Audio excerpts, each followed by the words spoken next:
Maligayang pagdating sa chapter 2. Isang pari. Itinaas niya ang kanyang sombrero. Naniniwala ako na pareho tayong pupunta sa parehong direksyon, sabi niya. Marahil ay magkakaroon ako ng kasiyahan sa pag-escort sa iyo. Nagpasalamat siya sa kanya. Ito ay kakaiba sa gabi, patuloy niya, at natapos ako sa kalahating takot, kasama ang lahat ng mga kwento ng mga multo at bogi na naririnig ko mula sa mga tao sa bansa.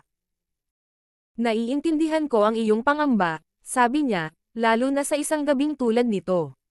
Ganon din ang naramdaman ko minsan, dahil ang trabaho ko ay karaniwang maglakad ng mag-isa sa mall, na nararating lamang ng magaspang na landas na mahirap hanapin, kahit sa araw. At wala kang nakitang dapat takutin, I mean nothing irrelevant. Hindi ko talaga masasabi na ginawa ko iyon, ngunit nagkaroon ako ng karanasan 11 taon na ang nakalilipas na naging isang turning point sa aking buhay, at dahil mukhang pareho ka na ngayon ng pag-iisip tulad ko, sasabihin ko sa iyo, tungkol dito. Ang oras ng taon ay katapusan ng Setyembre. Nagpunta ako sa Westandale upang makita ang isang naghihingalong matandang babae, at pagkatapos, habang ako ay pauwi, dumating ang balita sa akin tungkol sa isa pa sa aking mga parokyano. Isa na biglang naging nagkasakit pagkalipas ng 7, at sa wakas, habang papunta ako, pabalik na ako nang makarating ako sa Moore Road, ang paglubog ng araw noong nakaraang gabi ay isa sa pinakamagandang nakita ko. Ang buong arko ng langit ay nakakalat sa mga natuklap ng puting ulap, kulay rosas tulad ng mga talulot ng rosas na namumulaklak.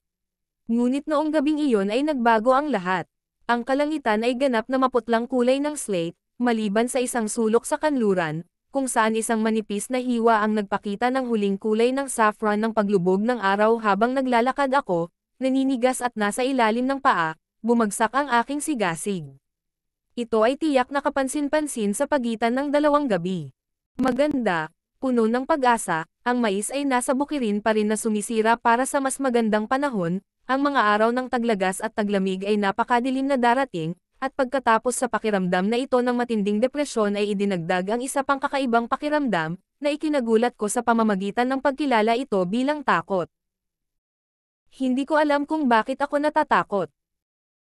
Ang mga Moors ay nasa magkabilang gilid ko, hindi naputol maliban sa isang straggly line ng turf shooting buttes na nakatayo sa loob ng isang bato ng kalsada. Ang tanging narinig na tunog sa huling kalahating oras ay ang sigaw ng nagulat na grouse, pabalik, likod, ngunit naroon pa rin ang pangamba, na nakakaapekto sa ibabang bahagi ng aking utak sa pamamagitan ng hindi gaanong ginagamit na pisikal na channel. Pinitik ko ang butones, ang aking Amerikana ay malapit, at naisip ang susunod na sermon ng linggo sa pamamagitan ng pagsisikap na ilihis ang aking mga iniisip. Pinili kong mang-aral tungkol kay Job. Maliban sa lahat ng mga subtleties ng maraming kritisismo sa makalumang ideya ng aklat, na nakakaakit sa mga tao ng bansa, ang pagkawala ng mga kawan at mga pananim, ang paghahati.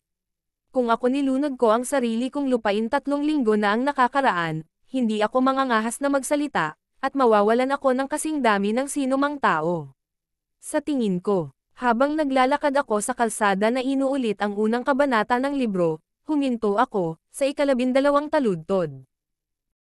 At sinabi ng Panginoon kay Satanas, Masdan, lahat ng mayroon siya ay nasa iyong kamay. Ang pag-iisip ng isang masamang pag-aani, at isang kakilakilabot na pag-iisip sa mga lambak na ito, ay naglaho, tila ako ay nakatingin sa isang karagatan ng walang katapusang kadiliman. Madalas kong ginagamit, kasama ang kaningningan ng linggo ng isang pagod na pari na may tungkuling mang-aral ng 3 sermon sa isang araw, ang lumang simali ng isang chessboard. Ang Diyos at ang Diablo ay mga manlalaro, at kami ay tumulong sa isang panig o ang isa pa. Ngunit hanggang sa gabing iyon ay hindi ko naisip ang posibilidad ng isang nakasangla lamang sa laro, na maaaring itapon ng Diyos upang manalo sa laro ay narating ko ang lugar kung saan kami naroroon, sa pamamagitan ng magaspang na tangke ng tubig na iyon, nang isang lalaki biglang tumalon sa gilid ng kalsada. Naalala ko na nakaupo siya sa isang tumpok ng sirang metal sa kalsada. Saan ka pupunta, Governor? Sabi niya. Alam ko sa paraan ng pagsasalita niya na ang lalaki ay isang estranghero. Maraming nagmumula sa oras na ito mula sa timog at gumagala pahilaga na may dalang hinog na mais. Sinabi ko sa kanya ang aking patutunguhan. Sabay tayo, sagot niya. Masyadong madilim upang makita ang karamihan sa mukha ng lalaki, ngunit ang maliit na ginawa ko ay magaspang at malupit. Pagkatapos ay sinimulan niya ang isang kalahating nakakatakot na hiyaw. Alam na alam ko na siya ay naglakad ng milya-milya noong araw na iyon, na wala siyang pagkain mula ng mag-almusal, at iyon ay isang crust lamang. Bigyan mo kami ng tanso, sabi niya, ito ay para lamang sa tuluyan sa gabi. Siya ay lumalayo gamit ang isang malaking hook na kutsilyo sa isang ash stick na kinuha niya mula sa ilang bakod. Nasira ang pari. Yan ba ang mga ilaw ng bahay mo?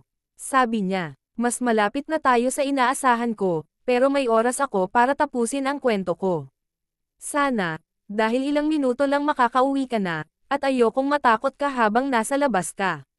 Morse muli habang nagsasalita ang lalaki tila siya ay lumabas sa background ng aking mga iniisip, ang kanyang masamang kwento, itinatago ang malungkot na kasinungalingan, tinanong niya ako kung anong oras. 5 minutes to 9 na.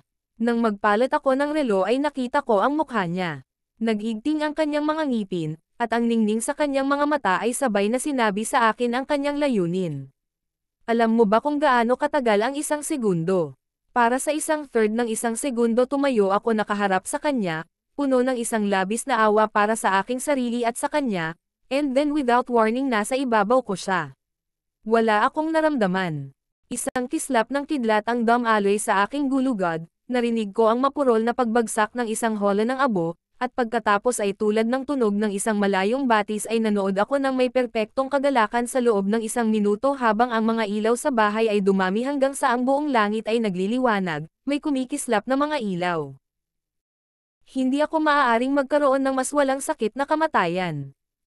Tumingin si Miss Craig. Wala na ang lalaki, siya ay nag-iisa sa more.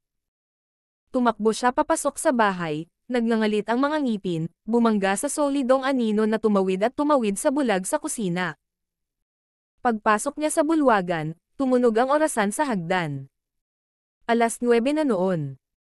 Ang katapusan, salamat sa panonood.